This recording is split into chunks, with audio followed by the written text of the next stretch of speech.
स्त्रीचं आयुष्य घरापुरतं मर्यादित होतं. विधवांचं आयुष्य तर काळोख्या सावलीसारखं अस्पष्ट.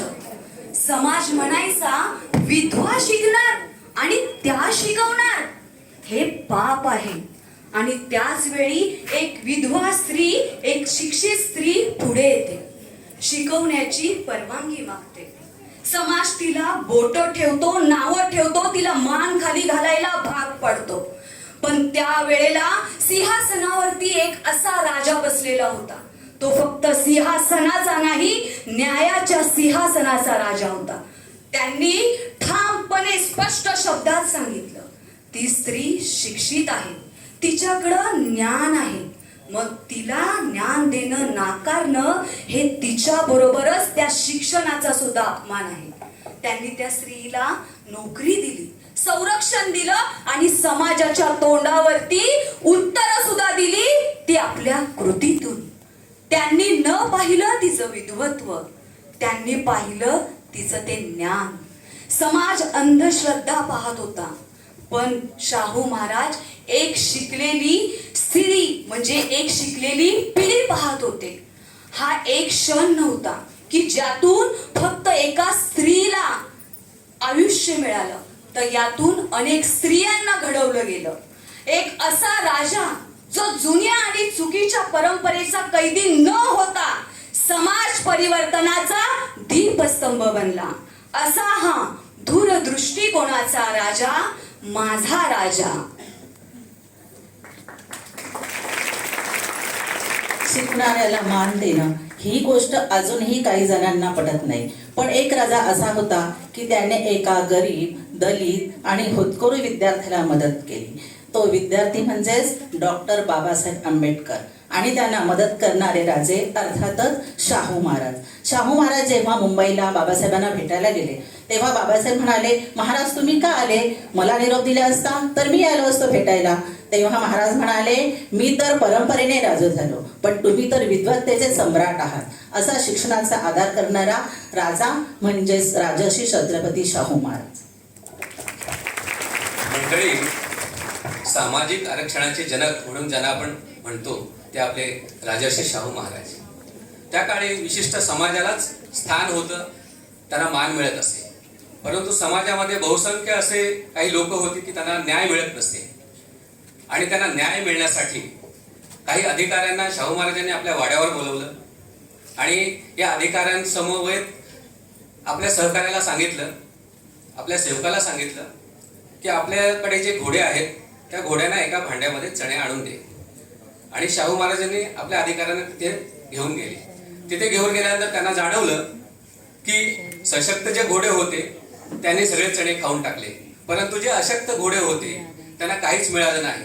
यावरूनच असं समजतं की आपल्या समाजामध्ये जे काही बहुसंख्य असे समाज बांधव आहेत की त्यांना न्याय मिळत नाही, त्यांना शिक्षा मिळत नाही, त्यांना शिक्षण मिळत नाही. तर अशा या लोककल्याणकारी राजाला त्रिवार मुद्रा. अगदी खरंय सर. महाराष्ट्राच्या मातीमध्ये छत्रपती शिवरायांनंतर आणि धर्मवीर छत्रपती संभाजी महाराजांनंतर तळागाळातल्या समाजाच्या उद्धारासाठी ज्यांनी कोणी मोलाचं योगदान दिलं असेल तो राजा म्हणजे राजर्षी छत्रपती शाहू महाराज. त्या काळामध्ये शिक्षण हे फक्त उच्चवर्णीयांचंच भांडार होतं. दलित, मागास, गरीब, मुस्लिम समाजाच्या विद्यार्थ्यांना शिक्षण घ्यायचं म्हटलं तर मुख्य अडथळा यायचा तो त्यांच्या घराचा. त्यांना कोणी भाड्यानं खोली देईना की कोणी त्यांना थांबायला जागा देईना. मग त्यांची शाळा पोचायच्या आधीच बंद व्हायची. आणि हे शाहू महाराजांनी जाणलं आणि फक्त शिक्षण देऊन चालणार नाही तर त्यांच्यासाठी छत देखील उभारलं पाहिजे. यासाठी शिक्षणासोबतच समाजातील जातीनुसार किंवा जातीप्रमाणे त्यांनी वसतिगृह उभं केली. मग आवाज उठू लागले की जातीनुसार वसतिगृह उभारणं म्हणजे भेदभाव वाढवणं झालं. पण छत्रपती राजर्षी शाहू महाराज ठाम होते. त्यांचं असं म्हणणं होतं, जर या समाजाला आपण वेगळ्या प्रकारचं स्वावलंबन दिलं नाही, एकत्र जर ठेवलं तर ही मुलं मुख्य आपला शिक्षणाचा उद्देश बाजूला ठेवतील आणि पुन्हा एकदा जातीपातीत गुरफटतील. आणि म्हणून त्यांनी ही वसतिगृह वेगळी केली. छत्रपती राजर्षी शाहू महाराजांनी फक्त शिक्षणच दिलं नाही तर त्याला आधार देणारी अशी वसतिगृह देखील उभारली. आणि म्हणूनच राजर्षी शाहू महाराज हे शिक्षण देणारे नव्हते तर ते टिकवणारे होते, पोचणारे होते आणि समतेला जगवणारे होते. असा समतेचा पुरस्कार करणारा माझा राजा. उपस्थित बंधू भगिनींनो, खऱ्या अर्थानं कला, क्रीडा, सांस्कृतिक, सामाजिक या सगळ्या क्षेत्रामध्ये शाहू महाराजांनी आपला हातभार लावला. पण त्या काळामध्ये दुष्काळ ज्या वेळेला पडलेला होता त्यावेळी पाण्याची वानवा फसत होती. गुरंढोरं, माणसं पाण्याविना तडफडत होती. 1907 साली राधानगरी धरण बांधण्याचा संकल्प शाहूराजाने केला. केवळ संकल्प केला नाही तर खुर्ची टाकून तिथं बसले जोपर्यंत ते धरण पूर्ण होत नाही. अनेक अधिकाऱ्यांना त्या ठिकाणी बोलवलं आणि त्याचं प्लॅन एस्टिमेट बनवलं आणि जोपर्यंत ते धरण पूर्ण होत नाही तोपर्यंत दररोजचा फेरफटका शाहू महाराजांचा त्या धरणाच्या परिसरामध्ये असायचा.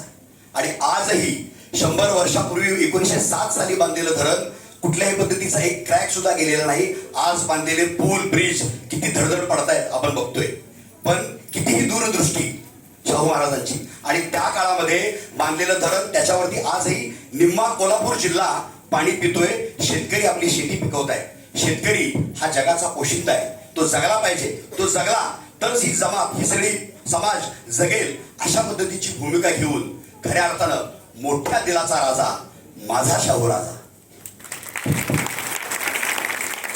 कोल्हापूर संस्थानचे प्रमुख राजर्षी छत्रपती शाहू महाराज यांनी गंगाराम कांबळे यांना नोकरीतून मुक्त करून स्वतःच्या पायावर स्वतःचा धंदा सुरू करण्यासाठी प्रेरित केलं.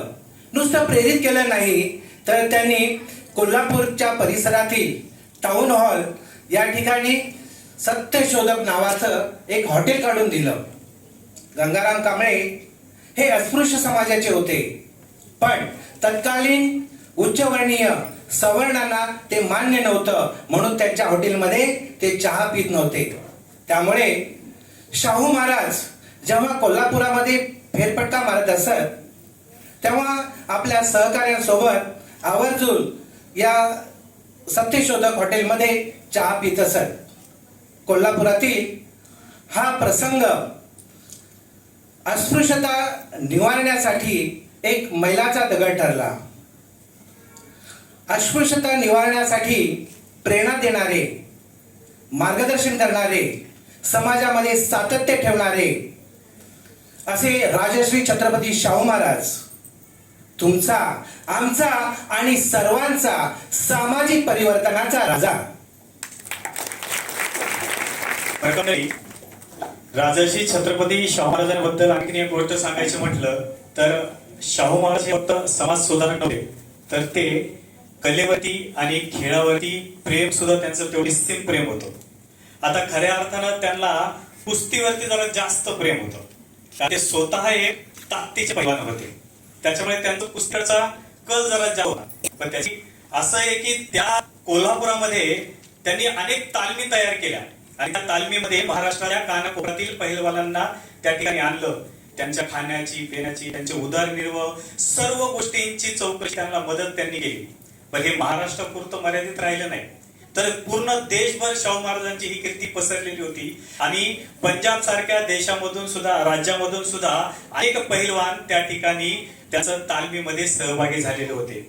म्हणजे शाहू महाराजांनी पुन्हा एकावरती प्रेम केलं नाही तर जो काम करेल, जो आपल्या ताकदीनं उभा राहील त्याच्याच पाठीमागे तेवढ्याच ताकदीनं शाहू महाराज उभे राहिले होते. एकदा असं झालं की एक पहिलवान फार आजारी पडला आणि आजारी पडल्यानंतर तो हॉस्पिटलमध्ये गेला होता. हे शाहू महाराजांना कळालं. शाहू महाराज लगेच हॉस्पिटलमध्ये पोहोचले, डॉक्टरांना भेटले आणि डॉक्टरांना सांगितलं की डॉक्टर, तुमच्या वजना एवढं सोनं मी तुम्हाला देतो, पण माझा हा पैलवान जगला पाहिजे, सुरक्षित राहायला पाहिजे, आरोग्य संपन्न झाला पाहिजे, तुम्ही मागेल ते मी द्यायला तयार आहे, असा हा माझा लोकराजा. खऱ्या अर्थानं आपण आज सर्वजण या ठिकाणी पीएम श्री राजर्षी छत्रपती शाहू महाराज विद्यालयामध्ये आपण दरवर्षीप्रमाणे राजर्षी छत्रपती शाहू महाराज यांची जयंती अति उत्साहानं आणि एक विचार घेऊन आपण या ठिकाणी साजरे करत असतो. मग आजही आपण सर्वजण एका दिलानं एका विचारानं आपण या संस्कार केंद्रामध्ये आपण सर्वजण आलेलो आहोत. तर मग आपण या ठिकाणी आल्यानंतर खऱ्या अर्थानं या शाहू महाराजांचा जयघोषकार होणं हे गरजेचं आहे. तर आपल्या सर्वांना विनंती आहे, आपल्या सर्वांनी हात उंच करून आपण सर्वांनी या जयघोषामध्ये आपण सर्वजण सामील होणार आहोत. राजर्षी छत्रपती शाहू महाराजांचा, राजर्षी छत्रपती शाहू महाराजांचा, राजर्षी छत्रपती शाहू महाराजांचा. हो हो, हे शक्य आहे. परिवर्तन शिक्षणातून समृद्धीकडे. अशा या राजाला आपल्या सर्वांच्या साक्षीनं आपण या ठिकाणी मानाचा मुजरा करूया. धन्यवाद.